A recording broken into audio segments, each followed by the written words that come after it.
Hi everyone, তোমরা সবাই কেমন আছো? আশা করি সবাই খুব ভালো আছো। তো আজকে মা বাড়িতেই বানিয়ে ফেলেছে কেক, তা তোমাদের সাথে প্রথম থেকে শেষ পর্যন্ত ভিডিওটা শেয়ার করলাম। প্রথমেই মা নিয়েছে 3 কাপ চিনির পাউডার।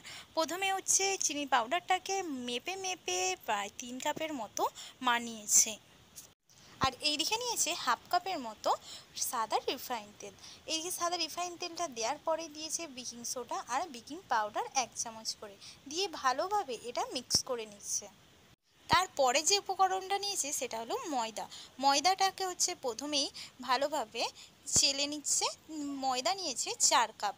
4 কাপ ময়দা নেওয়ার পর তার মধ্যে দিয়েছে 3 চামচের মতো ঘি, আর নিয়েছে 4 চামচ আমল দুধ, নিয়েছে কিছুটা পরিমাণ কিশমিশ, দিয়ে ভালোভাবে মিক্স করে একটা পাত্রের মধ্যে এবার যে বাটারটা আমরা তৈরি করেছিলাম সেটা ভালোভাবে সম্পূর্ণ যে বাটারটা সবটা দিয়ে ভালোভাবে হালকা আঁচে এটা কিছুক্ষণের জন্য বসিয়ে রাখতে হবে। প্রায় 40 মিনিটের মতো কিন্তু রাখতে হবে। তারপরে রেডি হয়ে যাবে আমাদের কিন্তু কেক। কেকটা কেমন হয়েছে তা কিন্তু অবশ্যই জানিও।